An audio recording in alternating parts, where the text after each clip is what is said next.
Salut, c'est Thomas du site gagner-au-parisportif.com. Ravi de te retrouver aujourd'hui pour une nouvelle vidéo dans laquelle on va voir si sécuriser ses paris sportifs c'est une bonne ou une mauvaise idée. Donc, je t'en ai souvent parlé de la sécurisation dans les paris sportifs à travers les doubles chances, à travers les paris remboursés, à travers le handicap asiatique, le over-under asiatique, etc., etc. D'ailleurs, je te propose même des outils en téléchargement gratuit ou accessible en ligne pour sécuriser toi-même tes paris.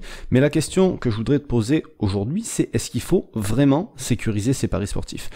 Donc c'est bien une question que j'aimerais te poser et pas une réponse que j'aimerais te donner, parce que la réponse, c'est toi qui vas devoir la trouver, parce que chacun fait des choses différentes dans ses paris sportifs, chacun a des résultats différents, chacun a une approche différente, une méthode différente, etc., etc.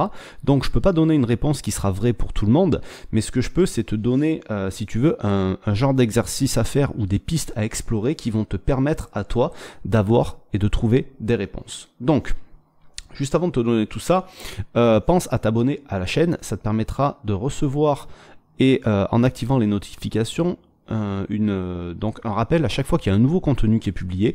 Le mardi et le jeudi, je donne un conseil en paris sportif et le week-end, je donne un pronostic public. Donc, en gros, pour essayer de répondre à cette question, savoir si c'est une bonne ou une mauvaise idée de sécuriser tes paris sportifs, il va falloir déjà avoir un historique de tes paris. D'accord? Donc dans ton historique aujourd'hui, peut-être que tu paries sur du foot, peut-être que tu paries sur du tennis, sur du basket, etc., etc. Et le bilan que tu as, il est peut-être avec des victoires en sec, peut-être avec des handicaps avec des handicaps. Bon, je vais parler de foot parce que si je parle de tous les sports, ça va être compliqué. Donc peut-être que tu vas avoir des chances doubles, peut-être des paris remboursés si nuls, etc., etc. Donc ce bilan, aujourd'hui, tu l'as comme il est. Et ce qui pourrait être intéressant de faire, c'est de regarder si tu ne sécurisais pas le bilan que tu aurais. Donc, c'est-à-dire que tu reprends ton bilan, tu reprends tous les paris sur lesquels tu as mis une sécurité, et tu utilises un site comme Oddsportal sur lequel tu peux retrouver les...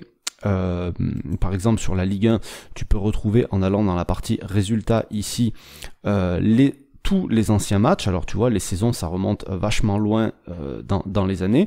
Tu peux retrouver tous les matchs et tu peux retrouver les codes de la plupart des paris qui sont proposés sur les sites en .com, pas sur les sites français malheureusement, mais dans tous les cas, si aujourd'hui tu as sécurisé un pari ou si tu as joué une victoire sèche, tu peux retrouver aussi et refaire le bilan avec la cote en .com. Dans tous les cas, c'est quelque chose que tu pourras faire.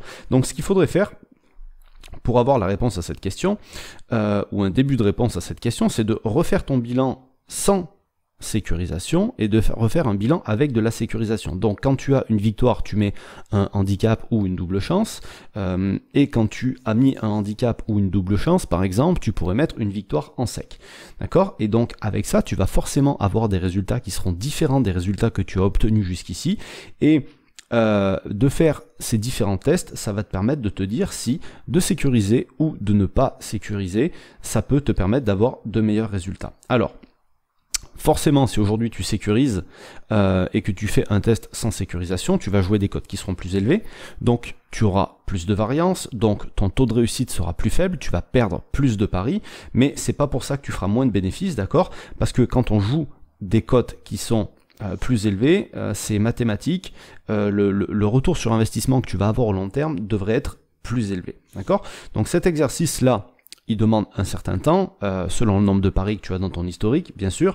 Donc c'est quelque chose que tu peux faire pendant une trêve internationale, par exemple au foot. Là en ce moment, pendant 2 semaines, il n'y a pas de match de championnat. Donc si tu paries que sur les matchs de championnat, par exemple, bah, ça te laisse un petit peu de temps. Tu peux le faire pendant l'été, tu peux le faire pendant des vacances ou voilà, pendant un week-end, ou faire ça petit à petit, peu importe. En fait, c'est un travail d'étude de bilan, si tu veux.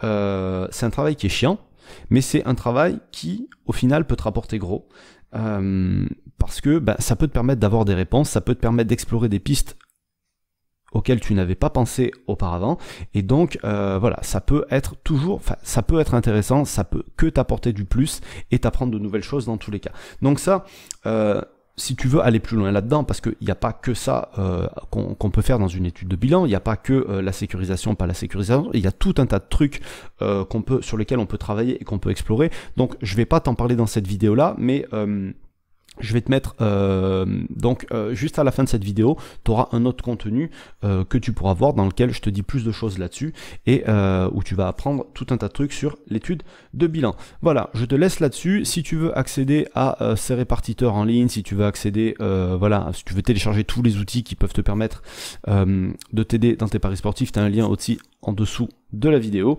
Il y aura tous les liens d'ailleurs, même le lien pour le contenu d'après, en dessous de la vidéo dans la description.